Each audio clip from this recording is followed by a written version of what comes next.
Guys, I tell you what, welcome, welcome, welcome. Happy Wednesday to all of you guys. Boy, I tell you what, after watching this press conference overseas with Usyk Fury 2, oh boy, I'm really looking forward to December 1st. We're going to talk about this as well as my review of Boxer on Netflix. Plus, I have another great movie suggestion from 2015. All of this and more on the latest edition of War a Week Boxing Chats.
Vashon Holdings proudly presents War Week Radio Chats with ring announcer Joseph Herron.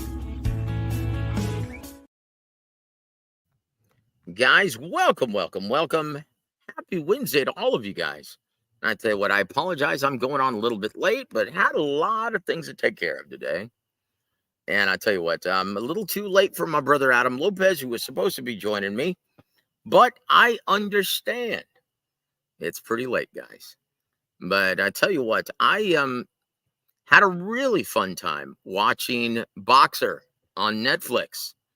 It's about 2.5 hours long. I'll go into my full review in just a bit. Also, I have a really great recommendation for a dark comedy and a drama from 2015, in case you guys are interested in watching something new. And I tell you what, we're going to talk about quite a bit tonight. We're going to talk about Usyk Fury 2. Wow. And boy, how about Alexander Usyk dressing up as the Hitman from video game fame, as well as terrible cinematic adventure. But he looked rather creepy at today's press conference.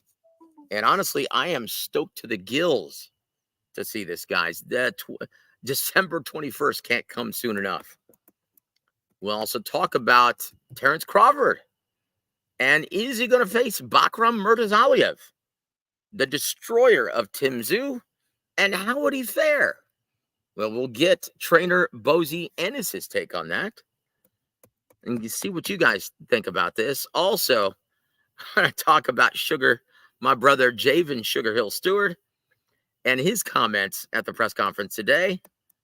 We'll also talk a little bit more about Jack Catterall versus Regis Prograis, who faced off for this Saturday's fight in Manchester. Oh, joy. And, we'll also talk about Sinesa Super Batistrada retires after 13 years as a pro. Well, we'll see what you guys think about that.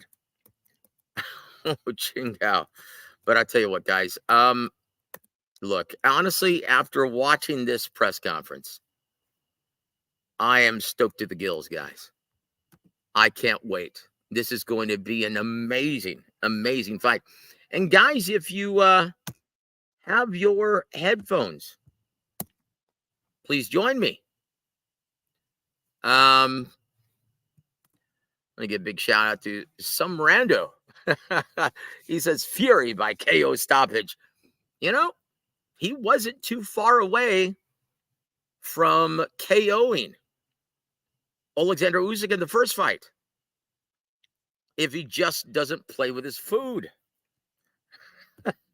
Also want to give a big shout out to my brother Big R, And he says, "Oh, I got Fury also." Wow, it's interesting. Also, my brother Jesus M. Welcome to the show, sir. Saludos to you, brother. And my brother G Funky Boxing.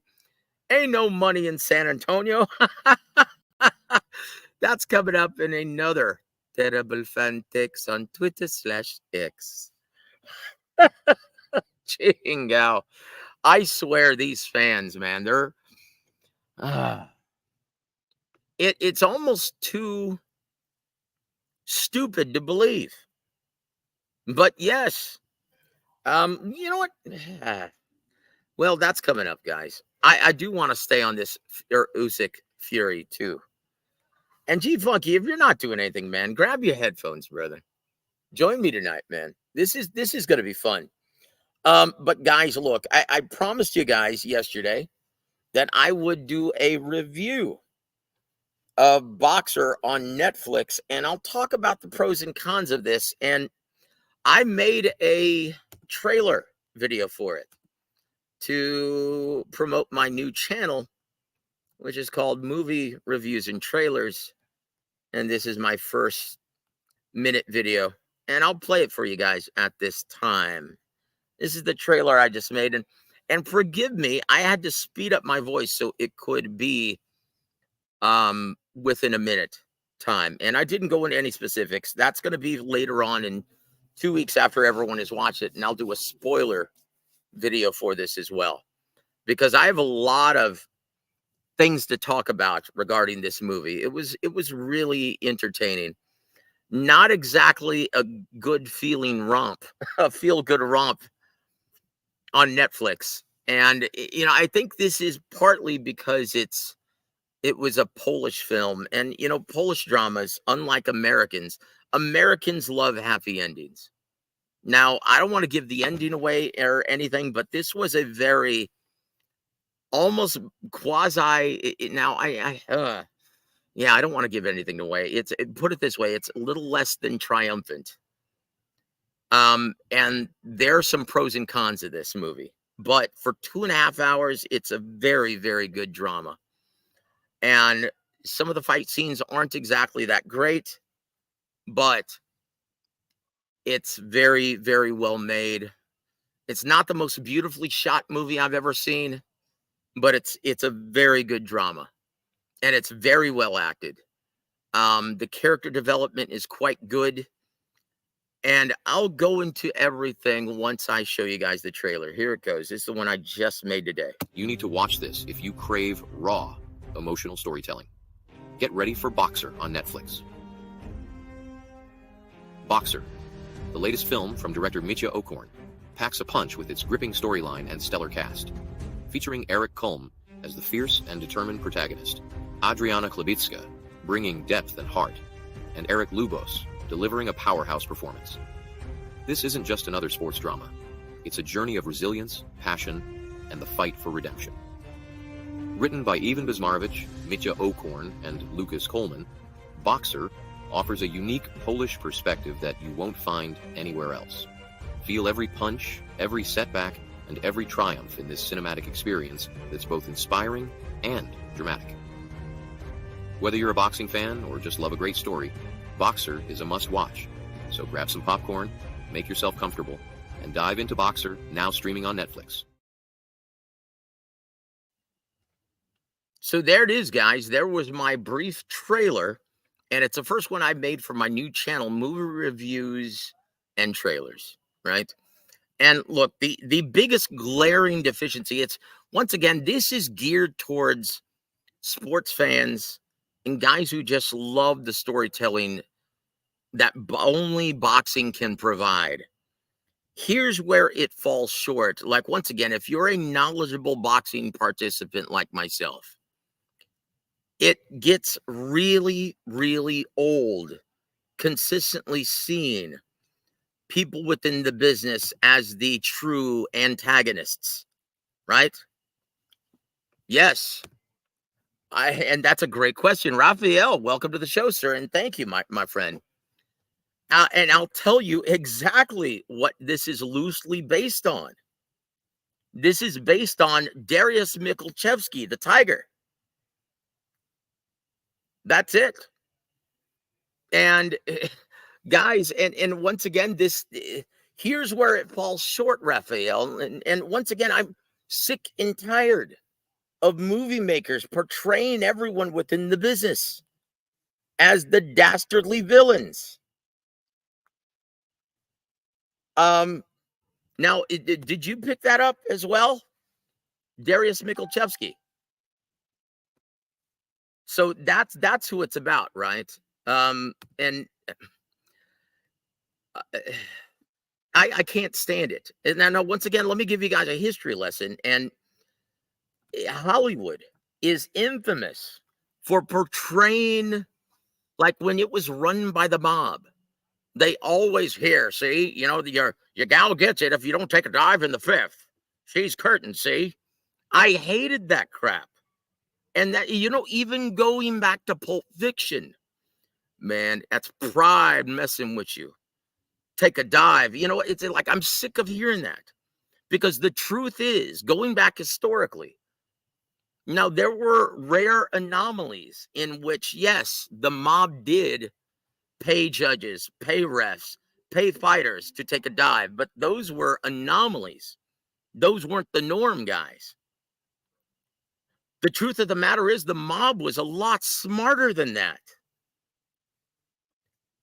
And they understood, they treated the fight game exactly like they treated their casinos, where if you fixed and rigged the game, fans would eventually catch on and lose interest. So they didn't do that. What they did was create the business models that promoters still use today to help influence the judges at ringside. They would announce their guy last. They would have him come out last. And they monopolized all of the champions. So if you wanted to fight with one of their fighters, the champion, well, you had to give the mob options on your next 3 to 5 fights. Does that sound familiar? They're not rigging the game. They're not rigging the game. They're just putting themselves in a position where they can't lose. And that's what they did.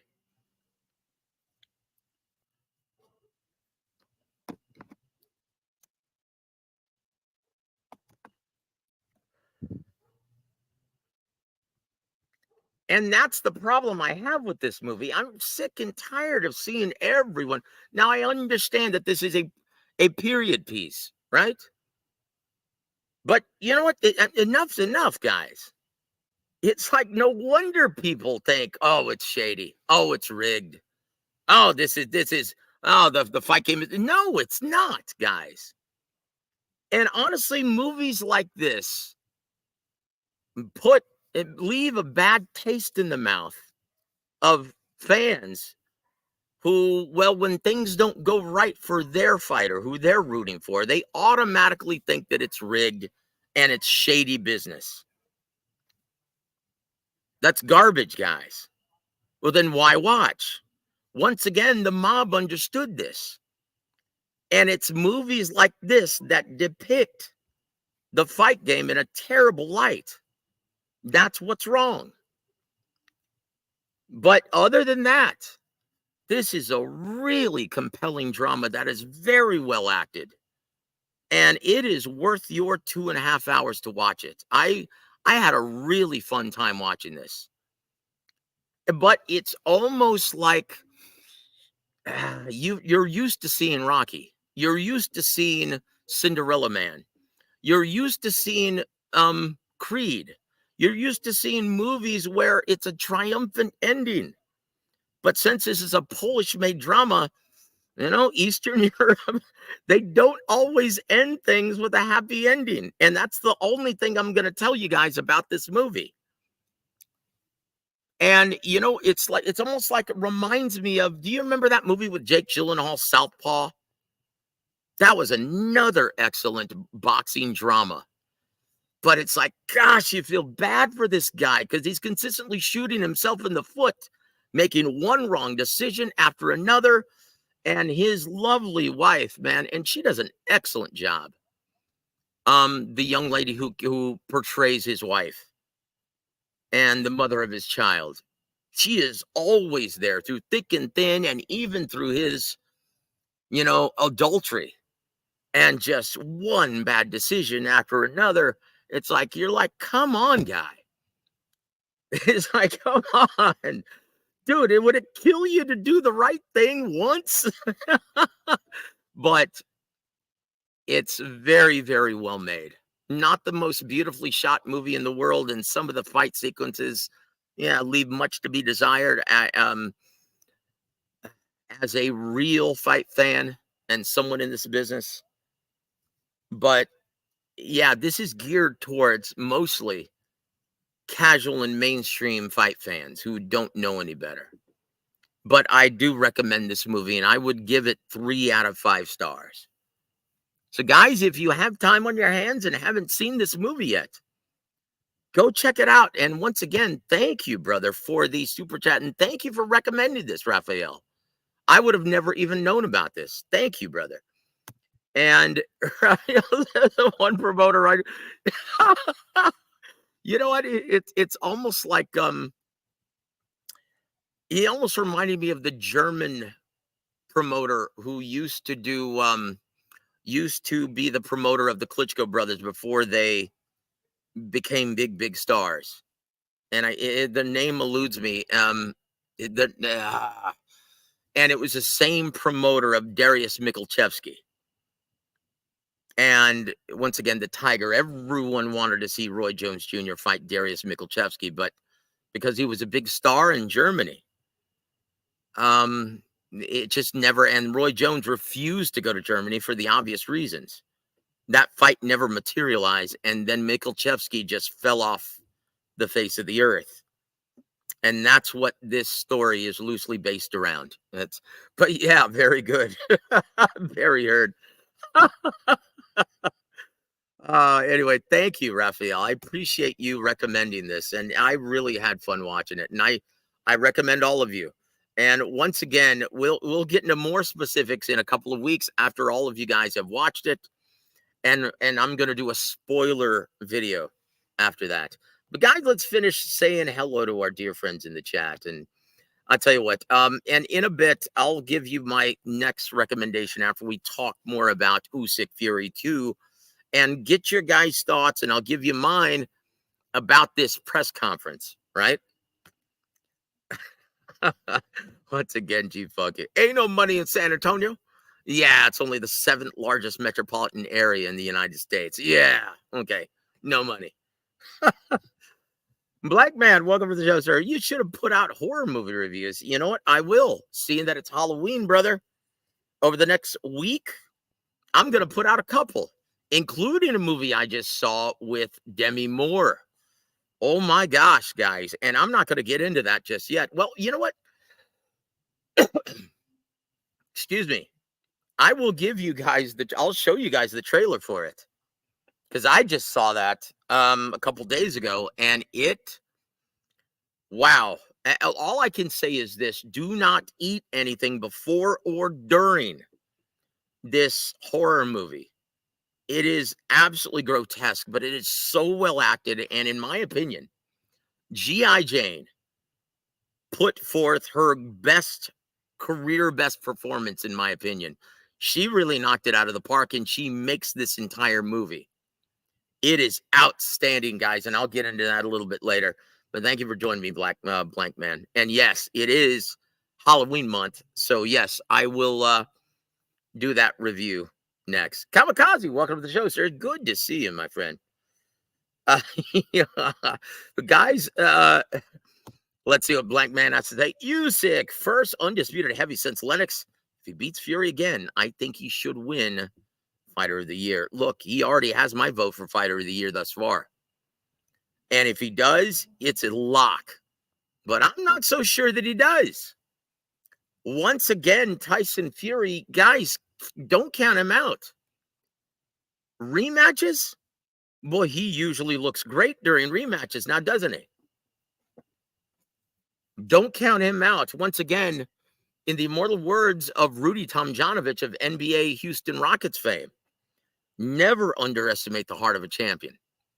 You've got, just like Baturbia versus Beevil, this is an elite level and brutal chess match in which we're seeing the best fight the best. And there's not a close second here, guys. This is the creme de la creme of heavyweight boxing. And we're all going to be the beneficiaries once again on December 21st. And we're going to call this, just like I did the first one, because I wouldn't miss this drama for anything, right? Tycho TV, welcome to the show, sir. Good to see you, my friend. Yeah, I tell you what, this is going to be tremendous, guys. Joe, Tim should hire Coach Gogi to train him. Good fit. Look, yeah, anyone who works with Coach Gogi, but look, he's not for the mentally fragile. Gogi is a hard man, as if you guys hadn't noticed every Sunday. And I don't know if he's the right guy to put Humpty Dumpty back together again. Treetop Boxing, welcome to the show, sir. Sweet Amber, salute. Well, I quit drinking, but hey, salute to you, my friend. Good to see you on here. Also, my brother Hawk Mustang. Salute to you, my brother. Like the cowboy hat, man. The Hitman, Usyk, coming to eliminate Fury. Well, he very well may. Let me get your thoughts. Guys, do you think he, with the 12 rounds that he was in with Fury the first time, do you think he's got his number now? Because once again, he was on the verge, and in the immortal words of Usyk, he admitted he was almost stopped. That it took everything he had to regain composure and come back and switch it to that fifth gear, and he did a brilliant job of it. And I remember calling the action with my brother Lee Cleveland from FightSaga.com, as well as Adam Lopez. And, they were saying, wow, this is shocking because Tyson Fury is making this look easy. And I reminded them, I said, guys, don't ever underestimate the heart of a champion. Great fighters make adjustments during the fight, and don't discount Usyk just yet. There's still a lot of fight to play out. And 2 rounds later, boy, he really snapped Fury. And he really regained that momentum that he had lost in the middle rounds. And Sugar Hill stated as much. Yeah. You want to know what our strategy is? Don't get caught in the ninth. Yeah. Look, and Treetop said, and so what are your thoughts on that, guys? Because I'm expecting more of the same. Like, honestly, do you think Usyk's going to come out guns a-blazing like he did in the first 3 rounds, and then after round 9, coming out, or in the beginning of round 9, coming out just blitzing Tyson Fury, not giving him a moment to breathe? Is he going to come out that way again? I think he has to, right? I think he absolutely has to, because from mid to long range, he doesn't have a chance. And when Tyson Fury hit him with that blistering uppercut and caused him to see stars, from mid to long range, it was a really easy, apparently, ostensibly easy fight for Tyson Fury, in which it seemed too easy for him. And that caused him to play with his food. Well, you know what they say about playing with your food in boxing, especially a guy with the winning lineage like Alexander Usyk. You're going to pay for it. It's going to come back to bite you in the ass. Guys, make no mistake about it, these 2 guys are winners. They are winners, guys. Hold on real quick. Raphael, thank you, brother, for the super chat. He says, love your review.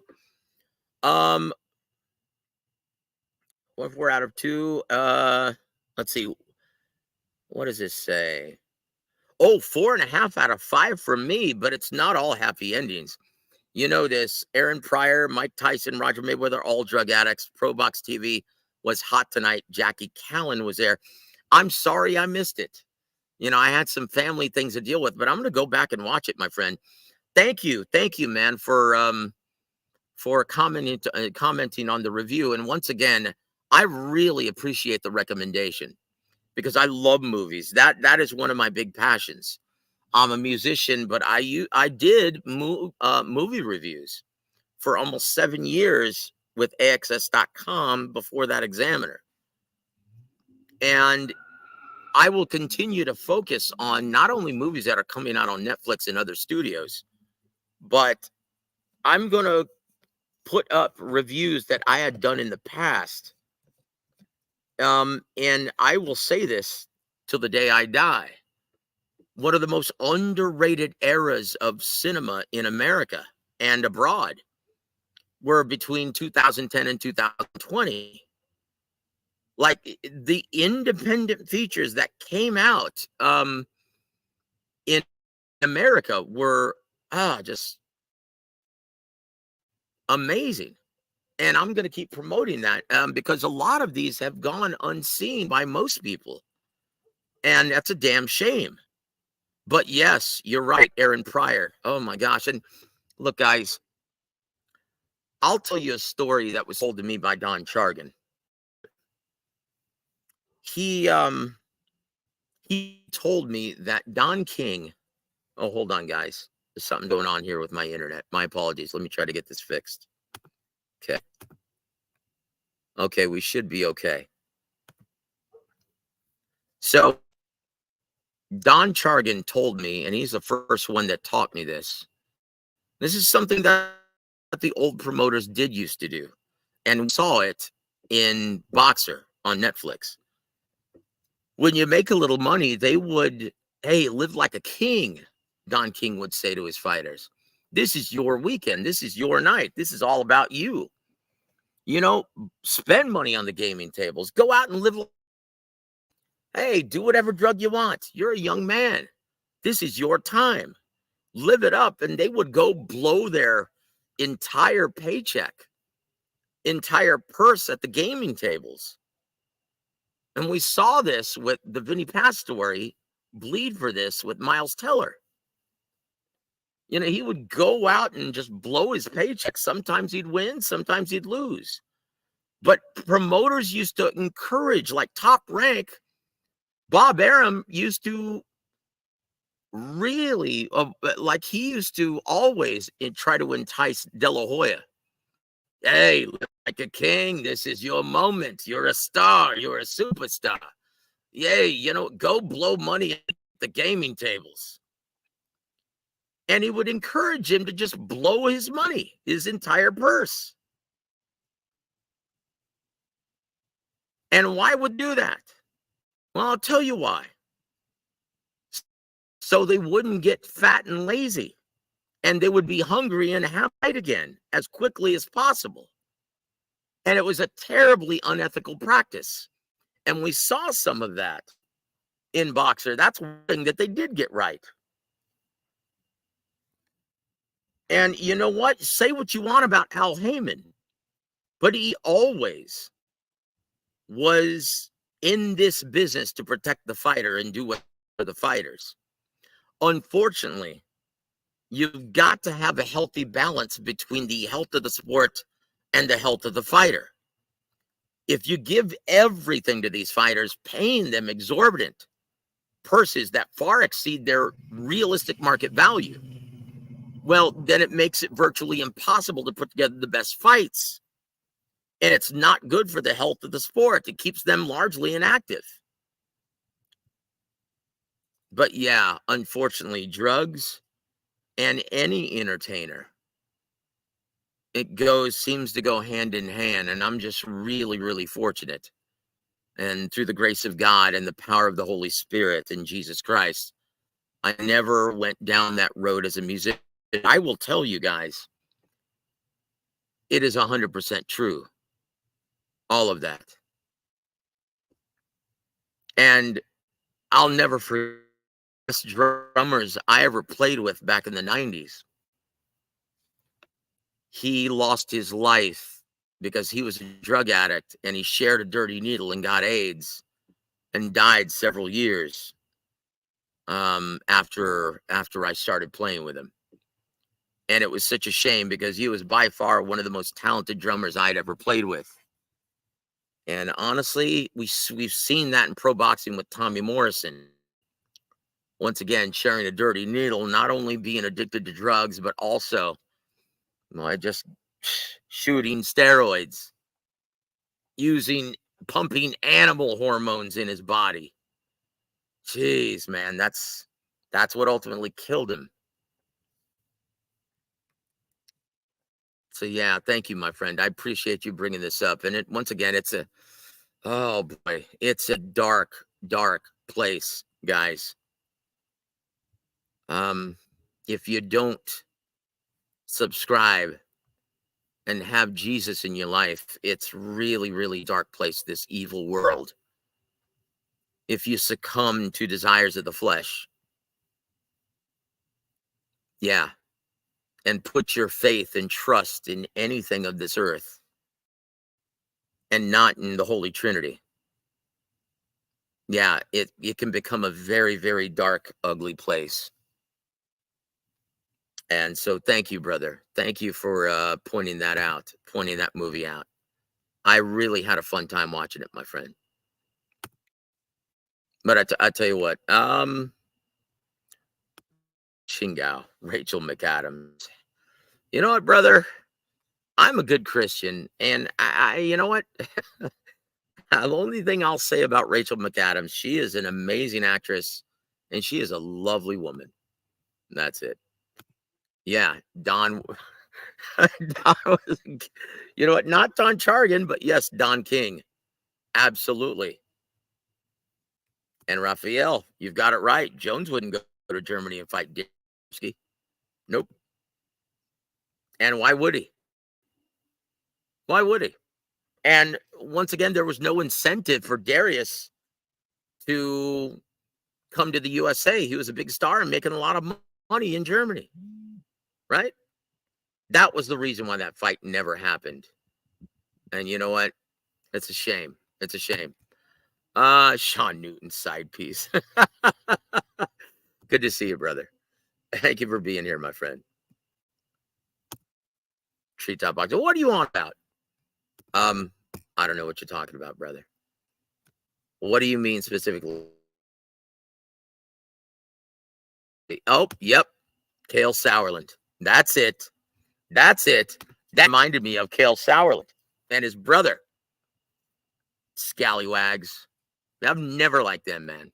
They always seem really shady. And yeah, every time I've met Kale Sauerland, he's always been, well, on the same juice that W.A.W is usually on when I see him.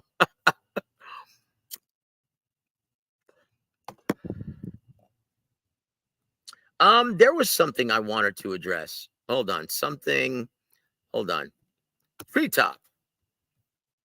Joseph, you a fan of the Alien franchise? Look, Ridley Scott is one of my favorite directors of all time.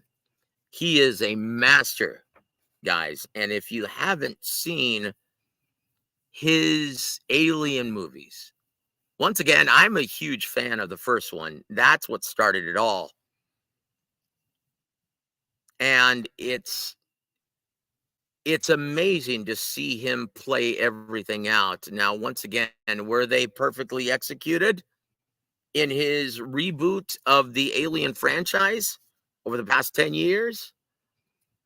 Could it have been better? No, but I loved seeing his vision played out with the engineers. Now, we heard him mention that in the first movie, with the book really influencing his writing in Chariots to Gods, thinking that engineers planted life on this planet.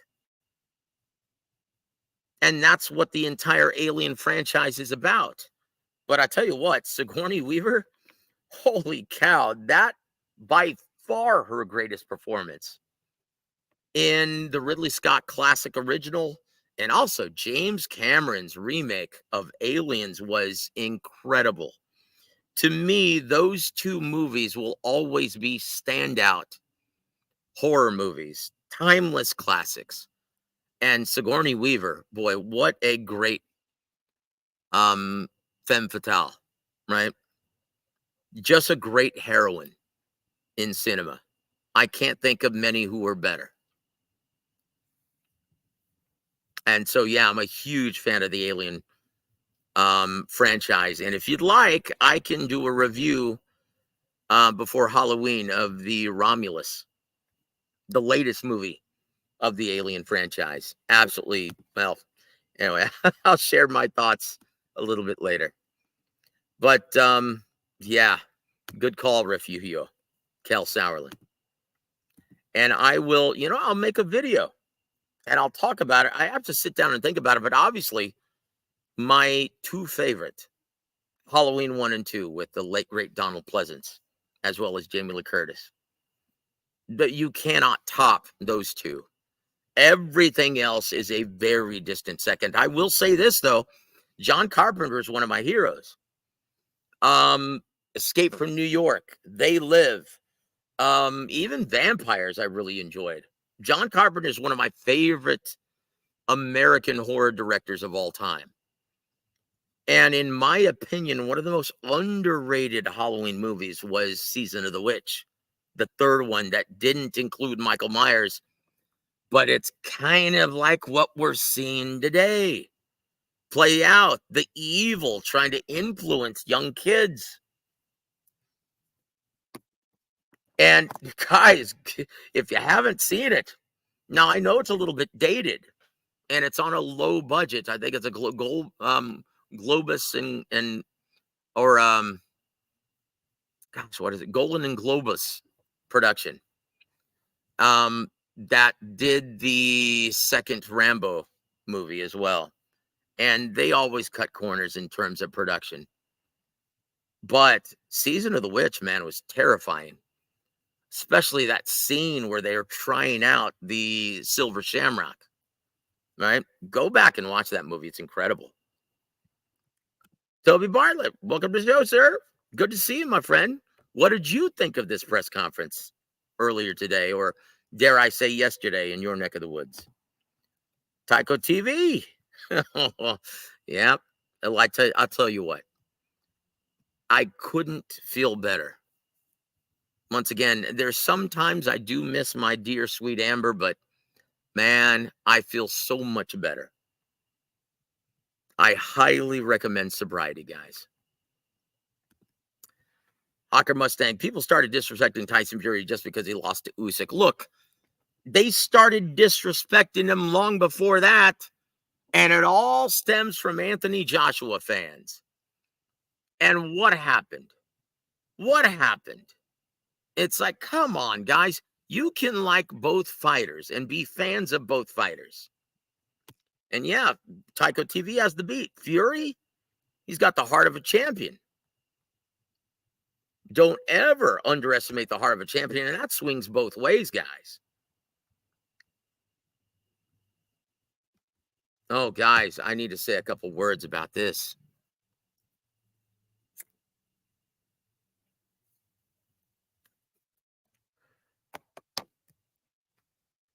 Fernando Valenzuela, back before Fernando Mania really hit the big time, I was only 8 years old, and me being a huge baseball fan, along with my dad and the rest of my brothers, we went to go see this young phenom who was blowing smoke by these batters. And San Antonio is home to it used to be home to the W.A.W Dodgers franchise, the San Antonio Dodgers back in the day. And when I was 8 years old, I saw this young phenom, Fernando Valenzuela, pitch to Mike Marshall behind the catcher, right? Steve Sachs, R.J. Reynolds, all those guys were in San Antonio. And we knew he was going to be something special back when I was only 8 years old. And yeah, the following year, he really blew up. And he was a true phenomenon. And Fernando Mania really caught fire because of his unorthodox pitching style and because of his broken English. He was like the Hispanic Gennady Golovkin, in which people loved his enthusiasm, his commentary with the broken English. And yeah, he was a real joy to watch. And it was very short-lived because of his violent throwing style. But for a short period of time, he was one of the greatest to have ever done it. And it was my honor to be able to see him take the mound, take the hill in San Antonio Double-A ball, and see him pitch a complete game and a near shutout. It was something to behold, and you knew he was going to be something special. And I just really feel thankful that I was able to see him live. And boy, we lost a great one. Rest in peace, Fernando. Boy, Fernando Mania, boy, that was something special. And I really miss those days because I remember meeting, this is a true story, guys. When San Antonio was still the Double-A Dodgers franchise, Tommy Lasorda, when he switched to front office duties, becoming the GM, and he wasn't the head coach, he wasn't the skipper of the Dodgers any longer.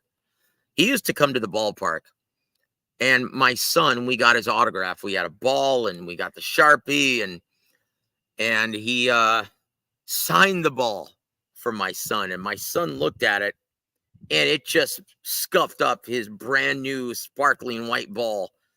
And he took his thumb and tried to rub out his signature. And I was kind of embarrassed. And I said, sorry, Mr. Lasorda, but we are Reds fans. And he just started laughing. And yeah, it's a true story. Boy, I tell you what, and I'll be honest, guys, baseball is by far my favorite American pastime. There's nothing more majestic. I love my beloved boxing. I always will, but baseball will always have a special place in my heart because of the family. Right? And taking my son and my dad taking me when I was a kid, there was nothing else like it. You know, going out every Father's Day with my son, and they used to let us go out in the outfield and play catch. And that's one of the greatest memories that I'll ever have. Driving up to Houston and seeing Ken Griffey Jr. take batting practice when my son was only 7 or 8 years old. There was nothing else like it. Thank you for bringing that up, Jesus. I appreciate it, brother. God bless you, man. And Treetop Boxing, Bruno, I can't stand it, my friend. I can't stand it. Honestly, I'm a big fan of his talent, right? Sacha Baron Cohen. But honestly, I can't stand it. It's things that, well, anyway, I don't want to get too much into that because I don't want to offend anyone who are big fans of Sacha Baron Cohen. But yeah, Bruno didn't enjoy it. Yes, praise the Lord, my friend. Thanks be to God. I owe everything to our Heavenly Father and Jesus Christ and the Holy Spirit. You know what? I'm with you, my friend. I'm with you. I love Prometheus. And honestly, look, if you've seen the director's cut, it's so much better because there are a lot of deleted scenes that, you know, should have been left in. I thought it was brilliant. And yeah, you've got to check out Season of the Witch. That was a John Carpenter underrated classic. But because it didn't have Michael Myers, it tanked at the box office. Yep. SSP Diving, good to see you, my friend. And also, my brother, Alberto, my brother in Christ. Salute to you, my friend. No, you're right on time, brother. It's good to see you, man.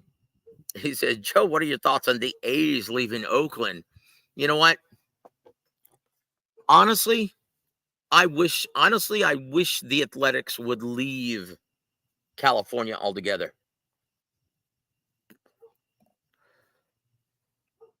Honestly, that place has become a cesspool of evil, spiritually bankrupt.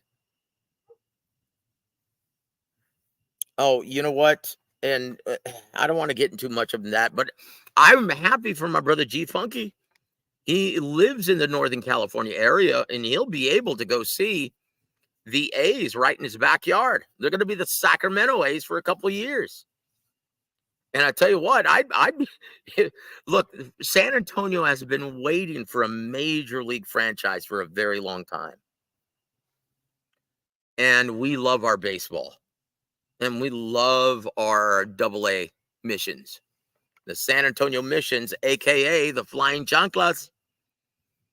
I've got a Chanclas jersey and a Chanclas cap, brother, and my son and I at least take in at least 3 or 4 games every year. And it's so much fun. Treetop. You know what, brother? I love hearing stuff like this. Joseph, my pops used to take me to Dodger Stadium. $6 for bleacher tickets. And 10 for all you can eat. Nowadays, forget about it. Yep. Man. I remember the days, even going and seeing a Houston Astros game. Yeah, you're right. It was $6 or $7 for bleacher tickets. And they used to have great hot dog specials. Diamond dogs. You remember those? Yeah, not anymore. The days of taking out the entire family to the ballpark are long gone, my friend. But what great memories, huh? I tell you what, man. I'm glad you still remember you and your pops going out to seeing a big time Major League Baseball game with all the stars.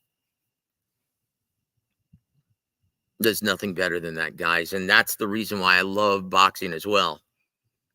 Me and my pops, we used to, that's who taught me everything about boxing, made me a huge fan. And then I just piggybacked off of that when I got in this business. And yeah, and then I learned from the masters. And the only reason why I learned was because I was humble. That's why I can't understand these fans who are terribly disrespectful and troll these great men who made this sport what it is. And you have guys like Ronnie Shields who don't even engage with fans on social media as a result. Guys like Buddy McGirt, guys like Joe Goosen, they don't even chat with fans any longer. And why? Because they're so damn disrespectful. I remember when I first started covering this sport, man, I felt like a kid in a candy store. I was like, oh my gosh, that's Buddy McGirt, Hall of Famer, as a fighter and a trainer. Dude, and I couldn't wait to get his autograph when I was just a fan. And he was right there. Emmanuel Stewart, he was right there. I'll never forget the first time he actually talked to me. I felt like it was truly a memorable day. I felt like it was Christmas. And then to be able to work with my hero and mentor, and he taught me so much about this business. And it was one of the happiest periods of my life, being able to travel and work with Emmanuel. There's nothing better.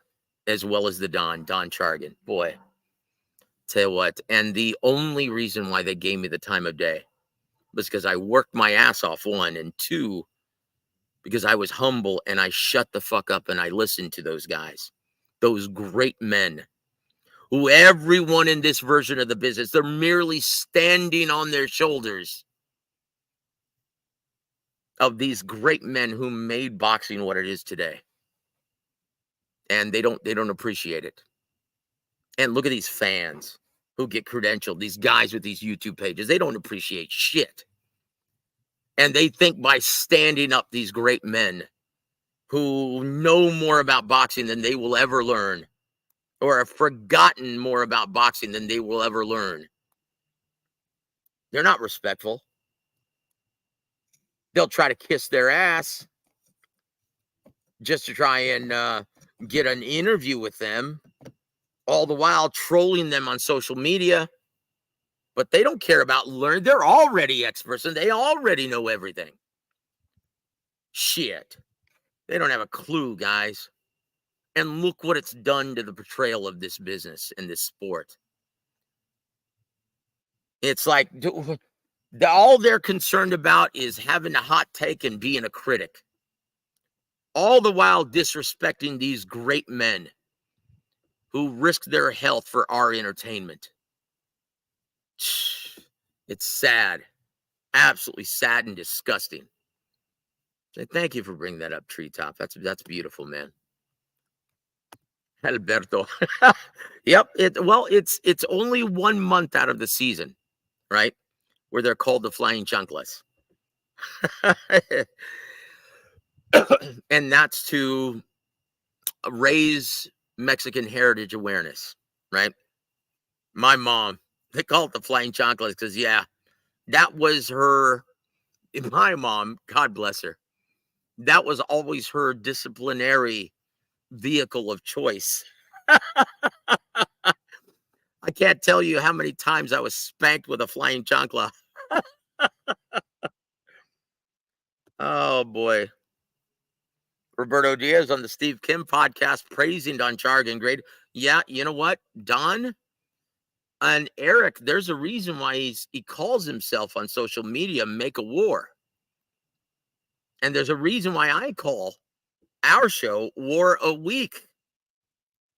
Because it's an homage to the great one. Eric, it's like he is so humble and he's such a good guy. And I love talking to Eric. He will tell you, as well as Roberto Diaz, that they learned a lifetime of knowledge just from working with Don Chargan for a little over a half a decade, or probably closer to a full decade before he passed away, unfortunately. And Don, look, if you ask Richard Schaefer as well, he'll admit it. He'll say, you know what? I never even attended a live fight before I started working with Oscar De La Hoya and Golden Boy Promotions. And Don taught all of those cats everything they know about the business. Why do you think they've been able to survive this entire time? Even after Canelo trying to gut them, even after Al Heyman trying to gut them of all of their talent.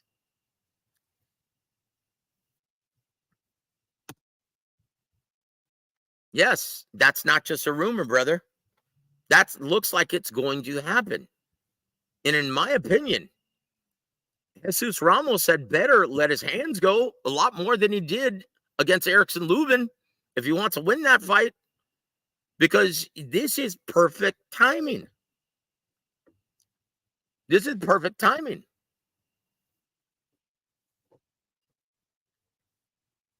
Like, honestly, dude, if you want to make something happen and make a name for yourself, this is the perfect opportunity for Jesus Ramos. And you know what, man?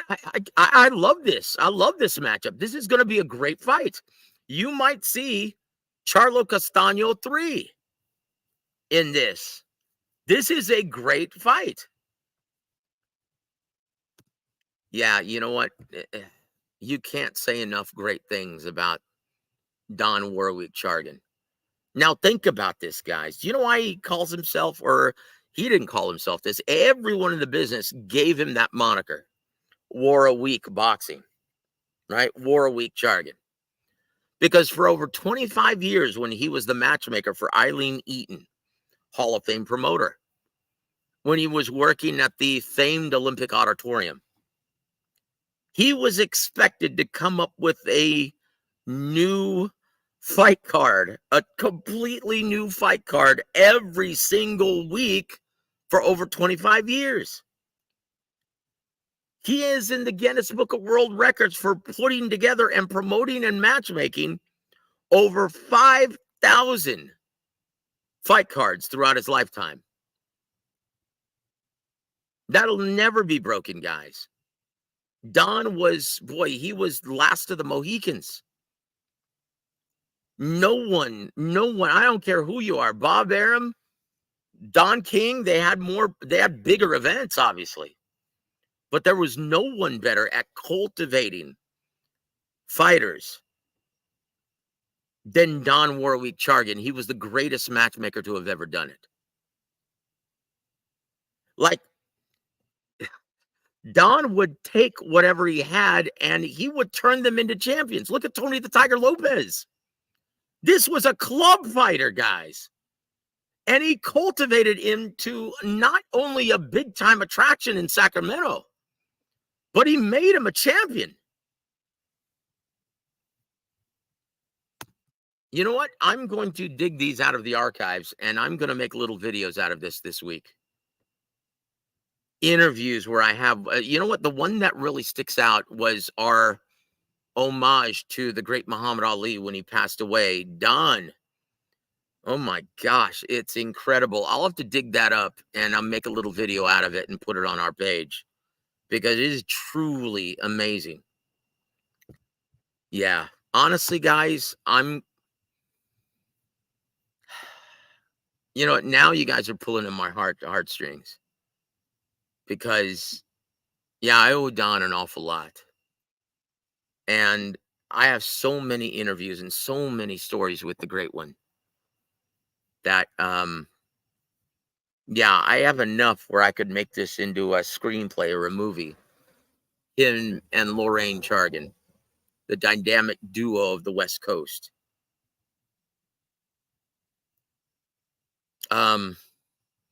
Yeah, here I'm going to get emotional. So, guys, let's shift gears before I actually become a bumbling mess. Guys, we're almost an hour in. Let's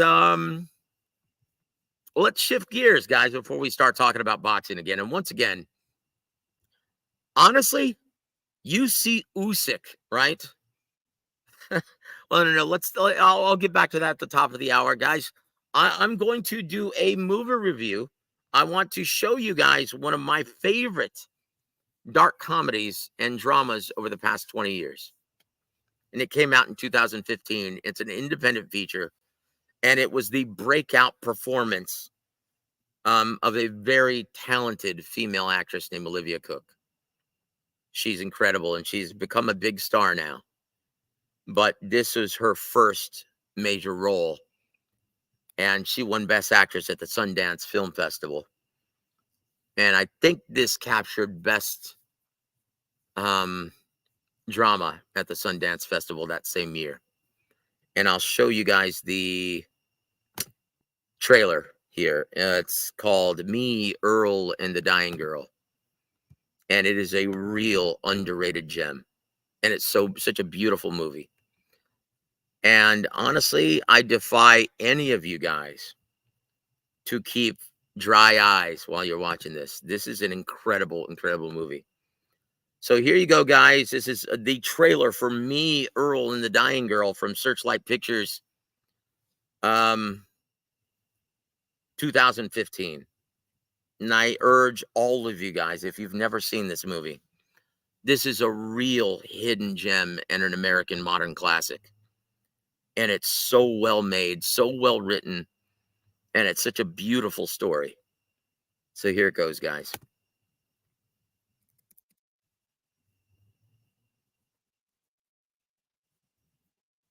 I have no idea how to tell this story.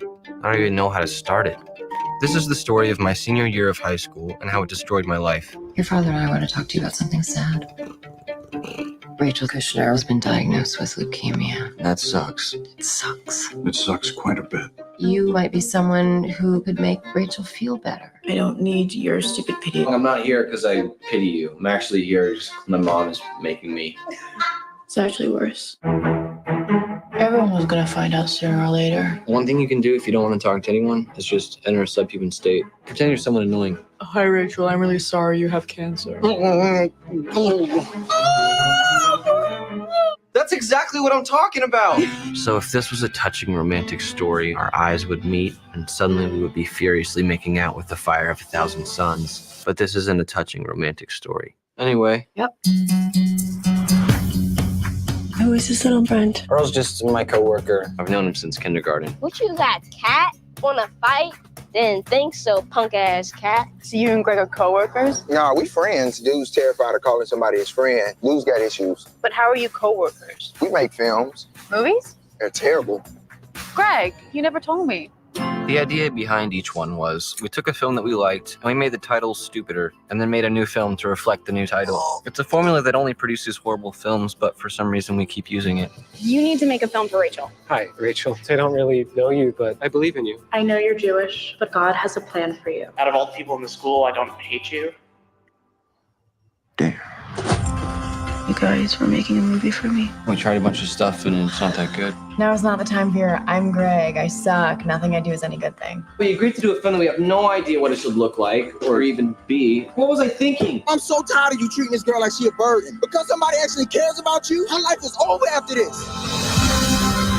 Life can keep unfolding itself to you just as long as you pay attention to it. It was the best of times. Worst of times. It's so much harder than I thought it would. It was life.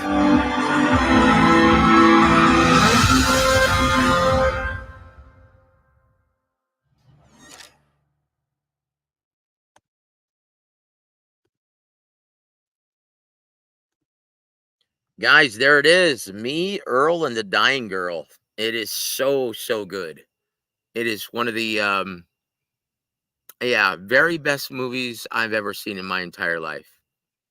And it is so well acted, so well written, so well portrayed on such a limited budget. It's so well crafted. And if you love movie making like I do, you will absolutely love this movie. It is so touching and so beautiful. If you have a couple of hours, that's definitely a must-see, guys. One of the best movies I've ever seen. And it's such a beautifully shot movie, beautifully written, and on such a limited budget. And once again, it's the performance that made Olivia Cook a big star. So, guys, check it out. Me, Earl, and the Dying Girl. Absolutely incredible. So, guys, there it is. Who are these emo hipsters? Jesus M says, Joe, do you like the Predator franchise? The only one I absolutely love is the first one. I kind of like the Danny Glover one, but no. But the first one is an absolute masterpiece. I love the Predator, first Predator movie. But I will not waste any time talking about Predator versus Alien, so don't even bother asking me. Oh, Chingao. Yep. Silly question, my friend. But I tell you what, guys, I strongly urge everyone to, if you, I'm not sure if it's on Netflix, but if you can find it online, go check out Me, Earl, and the Dying Girl. Absolutely incredible movie. And let me know what you guys think. Oh my gosh. Really, Jesus? Chingao, brother. Why don't you talk about Ernest Goes to Mars or something? Huh? Ernest Goes to Jail. How about that? You want me to do a review on that for you? Chingao. I'm just joshing you, brother. Everyone has their own personal tastes and preferences. But guys, thank you for bringing all of these up. It's really rekindled my appetite for watching movies and doing movie reviews, and I'm going to start that. And once again, my new channel is going to be called Movie Reviews and Trailers, and I'm going to make another review and trailer for several movies coming up. And I'll start to do my Halloween week, and give me your favorite Halloween scary movies. And you know what? I haven't seen Smile 2 yet. Maybe I'll check that out and I'll do a review on Smile 2. What say you guys? Jason Voorhees or Freddy Krueger? Wow, that's a tough one, guys, because I do love the first two Friday the 13th movies. After that, it just becomes a huge mess. And I do love the first two Freddy Krueger movies. After that, it becomes a huge mess. Yep. I love me some Friday or Nightmare on Elm Street. Like I said, in fact, I like the first three. I love them. Yeah, the one that Dokken did the song, right? Dream Warriors. I love the first three. I saw all three in the movie theater. After that, it just becomes a little silly. I thought Robert Englund, his brainchild, Freddy Krueger, was absolutely incredible. And fun fact, guys, the very first Nightmare on Elm Street stars Johnny Depp, and he gets killed viciously.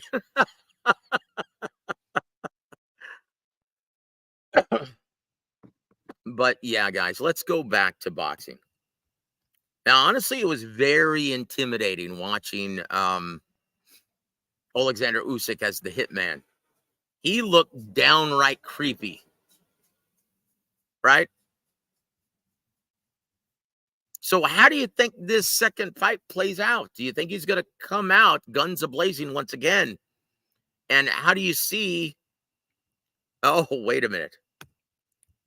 Oh, Jeff Pilson. You met Jeff Pilson. Right on, man.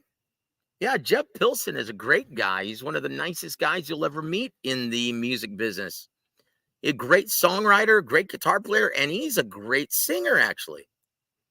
And he's doing a lot of projects with a lot of great musicians.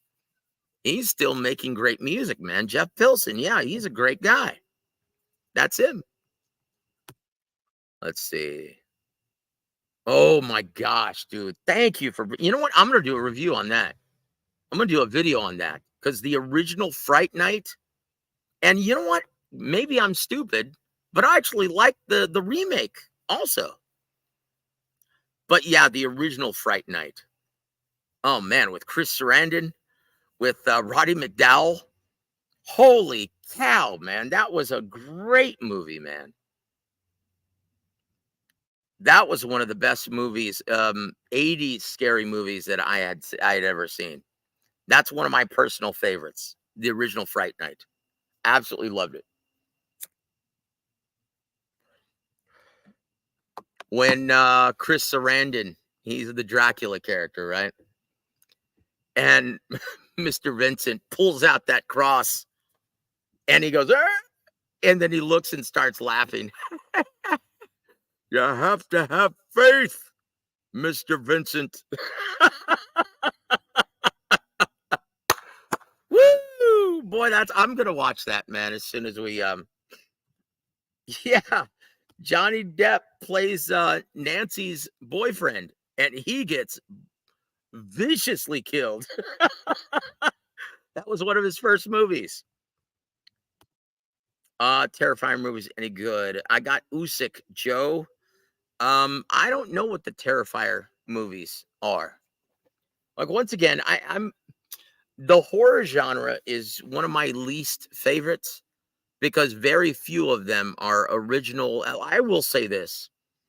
Last year was a very good year for horror movies, the last several years. I really liked the original Smile. I really liked Barbarian also. Those were very original, good, scary movies, horror movies. And I'm really, really looking forward to watching Smile 2. I want to see if it lives up to the first one. Yeah, Jeff Pilson's a great guy. Hellraiser.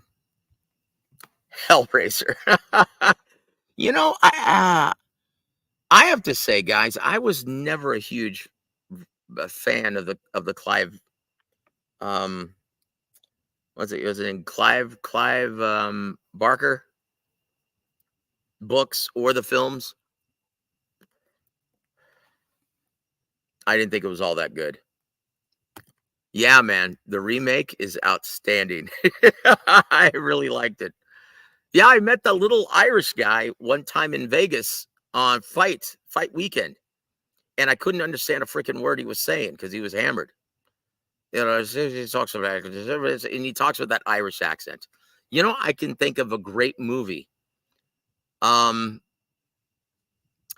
you ever seen with Colin Farrell the movie In Bruges?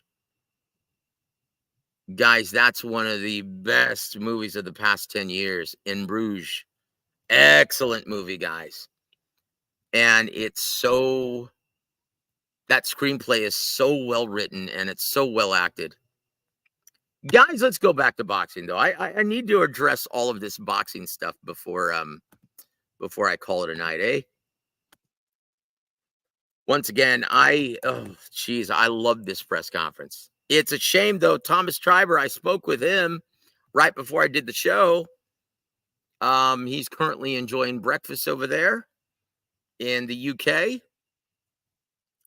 And I spoke with him before we went on the air, and he said that, yeah, you saw two fighters missing from this press conference, which was Israel Madrimov and Sergey Boachuk.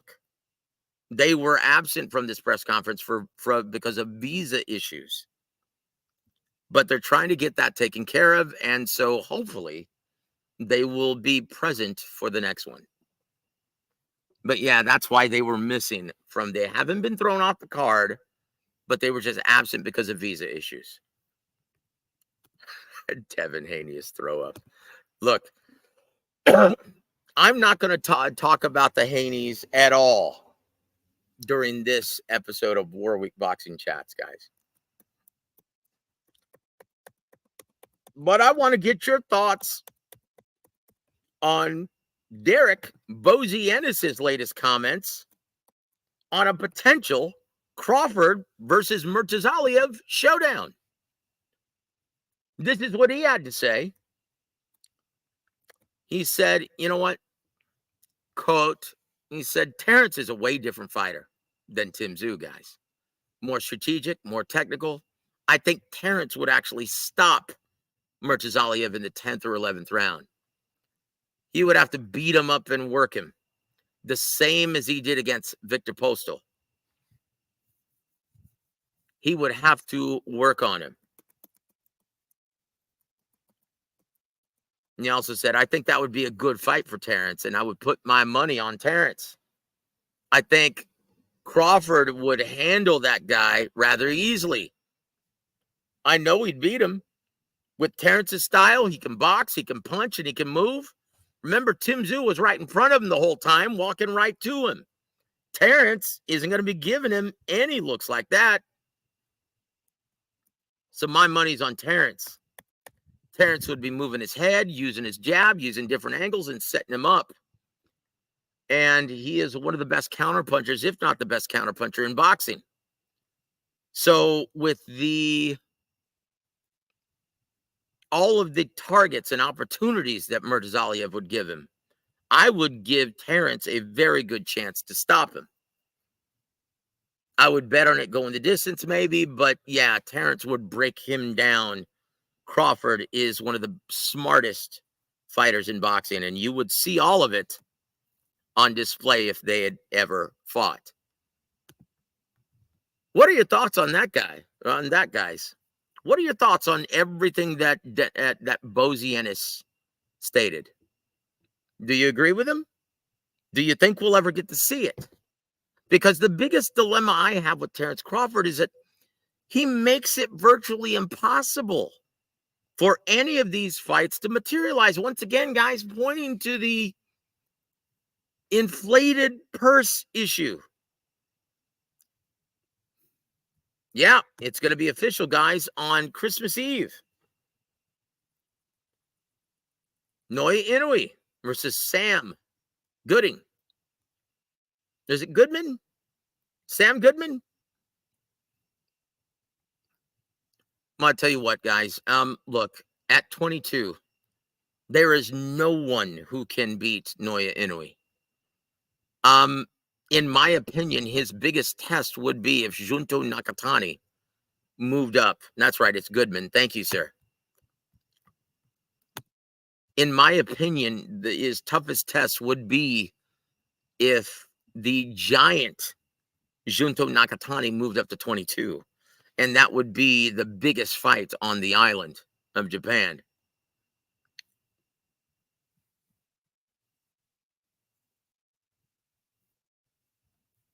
And that's pretty much it, guys. Honestly, I can't see.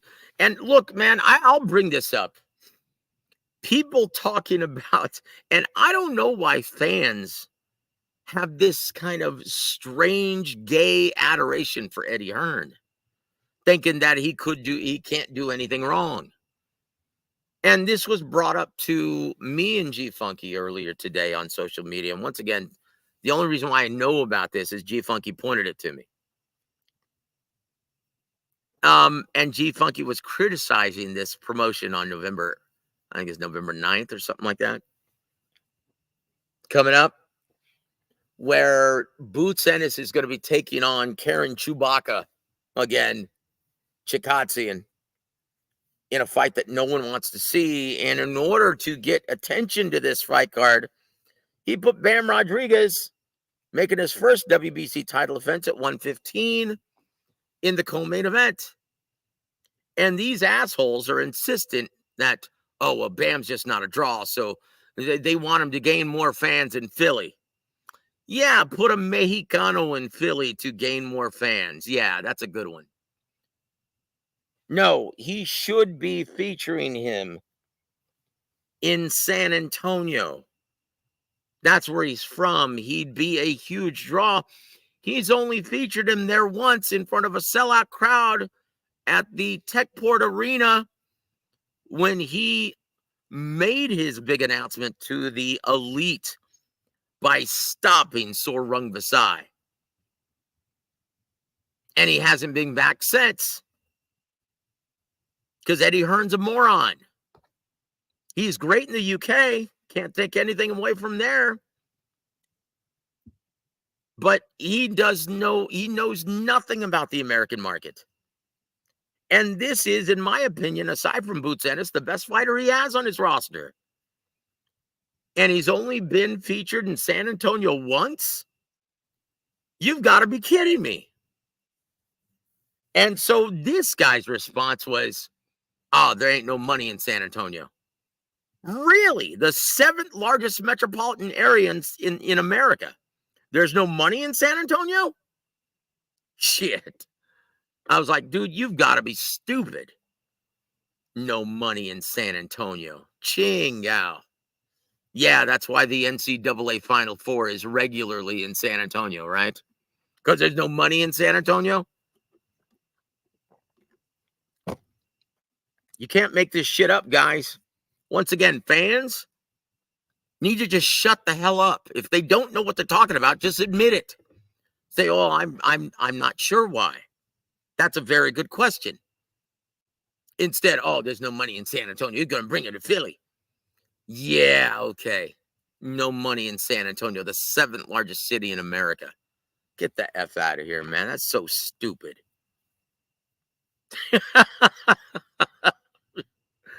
Oh, Chingao, guys. So let's keep going, scrolling in the news, guys. Shall we? There's something else I wanted to talk about. Yeah. Once again, I've already told you guys what I think about this Saturday's matchup in Manchester between Regis Prograis and Jack Catterall. And I will not be watching. Again, I'm very saddened for my brother, Regis Prograis from Houston, Texas. And his, in my opinion, the most underrated trainer in boxing, Bobby Benton. But let's talk about this. Once again,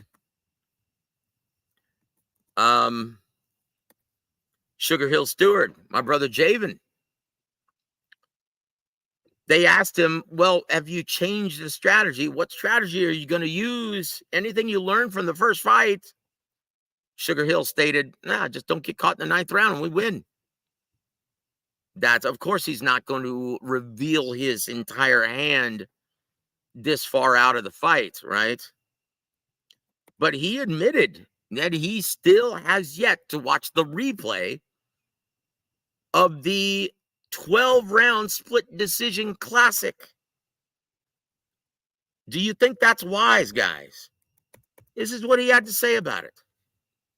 He said, quote, I haven't watched the tape. I haven't seen the tape yet. I just know that Tyson got caught in the 9th, and I want to correct that. And you know Sugar, he doesn't like to say much in these press conferences. He stated this, you know what? I'm not into the weight thing. Heavyweights can fight at whatever weight they feel comfortable at. As long as my guy has a good mental state, I don't care. He can come in at 300. He can come in at whatever he feels best at. He says Tyson was in great shape for that fight against Usyk. There's no need to say, oh, I wasn't in shape, because then like that's making an excuse. He was in shape for that fight. I made sure of it. He just got caught in the ninth. I don't know what else has to be said. Simple. Just don't get caught in the ninth. We win that fight then. That's the plan. Never mind what round. Just don't get caught. Exactly what I thought before that fight, and I still feel the same way. Nothing has changed. Nothing more. Nothing left. The champion that he is, the great fighter that he is, there was just another great fighter across the ring from him, and you saw a great-ass fight. I just know what me and Tyson talked about, and we talked about don't get caught. It's very simple, guys. What more do you want from me at this point? And he seemed really pissed off. And I can't blame him. Because let's just face it, guys. You guys are more intelligent than most of the assholes who do the reporting in boxing these days. You guys, and I'd say this to everyone, you guys are the smartest fans in boxing at this time. And I stand by that. And I'd like to think that our team has something to do with that. Guys like James Gogi, Ronnie Shields, Rick Glazer, myself, Adam Lopez, James Bell.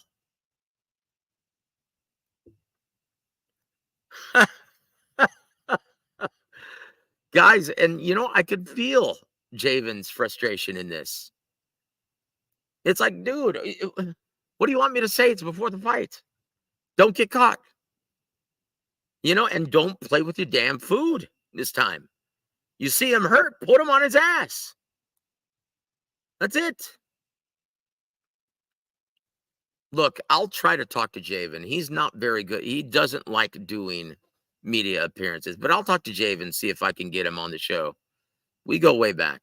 I love Javen. He's such a great guy. He's one of my dearest friends in this business. And honestly, he's been getting a lot of shit from a lot of people who don't know any better these days.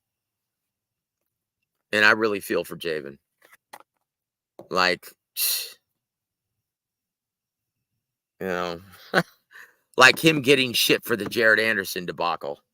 It's like, man, he had one fight with Jared. And Jared, it's like he had no idea what he was stepping into. And you can't blame that one on Javen. That's stupid, man. So anyway, it kind of pisses me off. He's getting a really, really bad rap for a lot of these fights.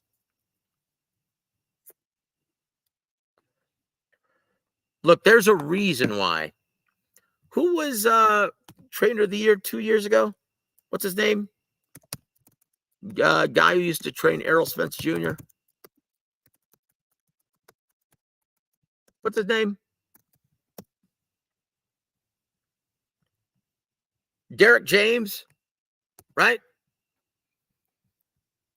It's like there's a reason, guys, why Derek James has retired from the sport of boxing. He doesn't like dealing with any of this shit. It's like, why? I'm tired of the personalities, tired of these prima donna bitches, in the immortal words of James Gogi. Tired of the headache, tired of getting the blame when they lose. Hey, someone's got to win, someone's got to lose. Why are you blaming me? And you could see his frustration when he was training Ryan Garcia for the Haney fight. And he's like, after this, dude, I'm out of here. I've made enough money. I don't need this shit. And I can't blame him. And I can tell you this, Javen, when Tyson Fury retires, I know he's going to retire too. Because this, to him, has become just like Derek. more than just a labor of love, where it's a pain in the ass. And a big part of it is the way the media's portrayal and the fans, they have no respect. Thank you, Alonzo. Appreciate it, man. Yes, guys, please hit the like button. Thank you. I can't blame him, guys. I can't blame him one bit. Because I tell you what, man, it's become a thankless endeavor. If you win, if your fighter wins, the fighter gets all the credit. And if he loses, boy, you get thrown out like hot garbage. Get treated like shit by everybody.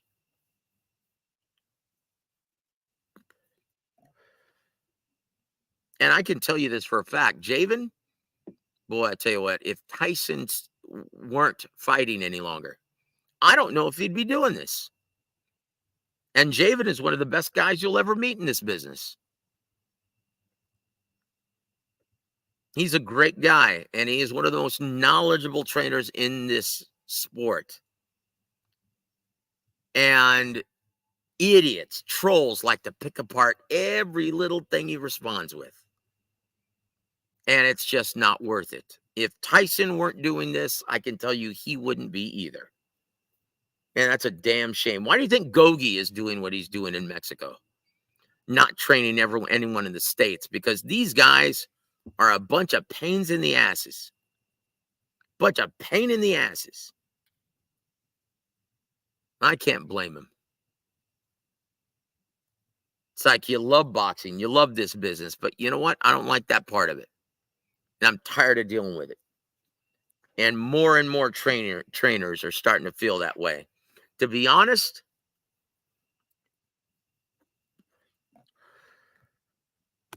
Lance, welcome to the show, sir. It's good to see you, my friend. That's not what he said today, Joseph. No, I'm telling you, look, Javen and I are very dear friends. That's not, look, I read you his quotes. I'm just telling you how he feels. Now, maybe I shouldn't, but I don't care. When have I ever held anything back on this show, guys?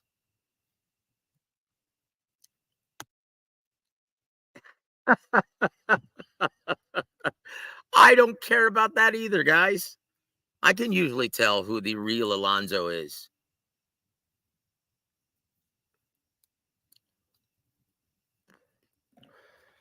But I can tell you this, guys.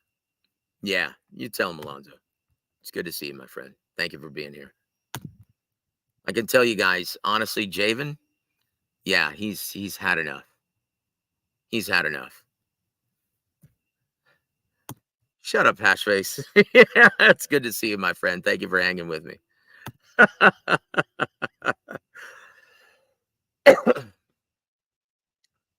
So, guys, I tell you what, I can't wait to see, and Tyson Fury already looks in great shape. Obviously, Usyk always stays in great shape.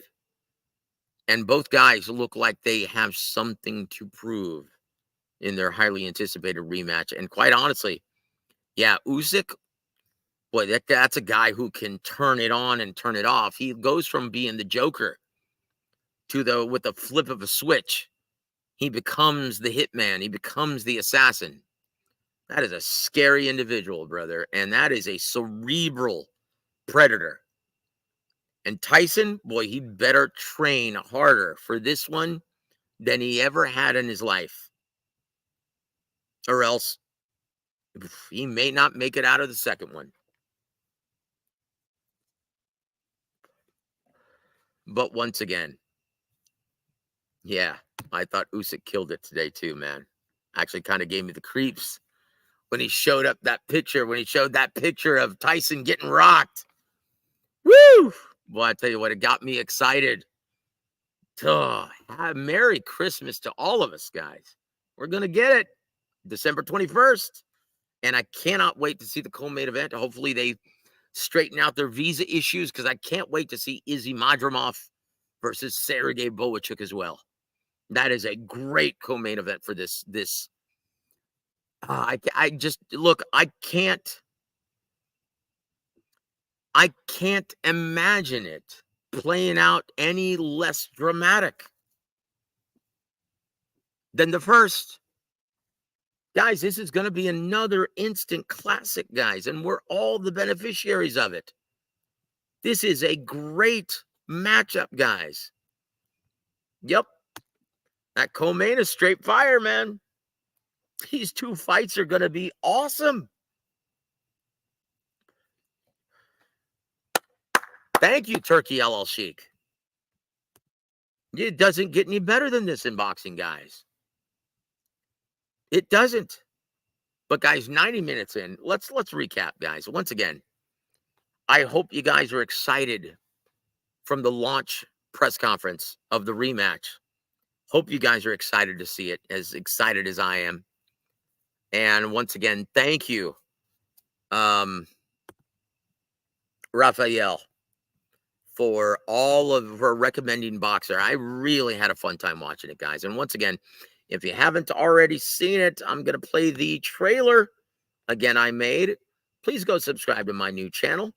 It's called Movie Trailers and Reviews.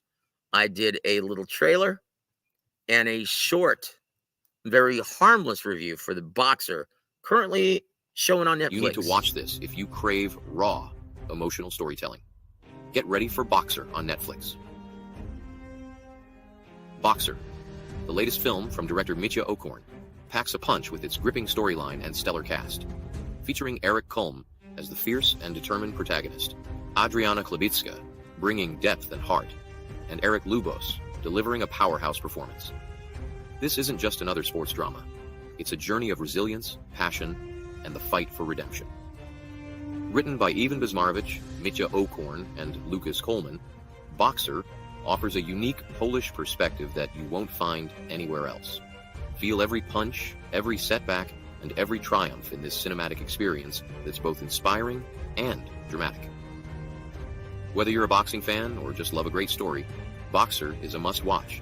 So grab some popcorn, make yourself comfortable, and dive into Boxer, now streaming on Netflix. Now, once again, I talked about, if you missed any part of my review, it's not exactly a spoiler-free review, but I left enough out that it doesn't really give too much away. But,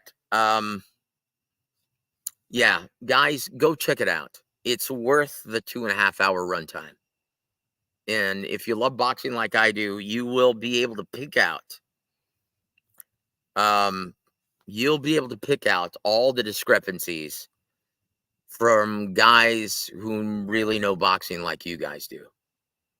And you'll be able to pick it out. I talked about it. If you missed any part of it, go ahead and feel free to rewind now. And within the first 30 minutes, I gave my review of this movie, and I gave it 3 out of 5 stars. I thought it was an excellent movie, but there's some things that I took exception, but it's very well acted, very well written. And, yeah, it's not exactly a feel-good romp at the theater, but it's very entertaining, very well made. Not the most beautifully shot movie in the world, but I really appreciated it, and I really enjoyed watching it. Thank you, Raphael, once again, for recommending it to me and bringing it to my attention. And, yeah, I'm going to have a lot more movie reviews coming up on my new channel. And so, guys, thank you for that, and thank you for spending this 93 minutes with me this evening. And, guys, we'll be back tomorrow, hopefully with a surprise guest who's still in the UK. And that should be hint enough. And until then, though, guys, yeah, watch Boxer if you haven't already, showing on Netflix right now. And watch also the dark comedy from 2015 that I highly recommended, Me, Earl, and the Dying Girl. That is a truly great independent masterpiece. One of the best movies I've seen over the past 25 years. 2015. And it was Olivia Cook's breakout performance. And yeah, just have some Kleenex close by, because you're not going to have a dry eye towards the end. truly memorable experience. And I highly recommend Me, Earl and the Dying Girl. I gave that one 5 out of 5 stars. Truly great performances from all 3 major cast members. Absolutely memorable. Fantastic.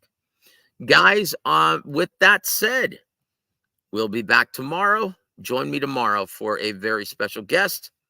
And I'm not going to announce who just yet. But guys, be sure to join me. And thank you once again for being with me on this late night edition of War Week Boxing. Have a great Thursday, everybody.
Vashon Holdings proudly presents War Week Radio Chats with ring announcer Joseph Herron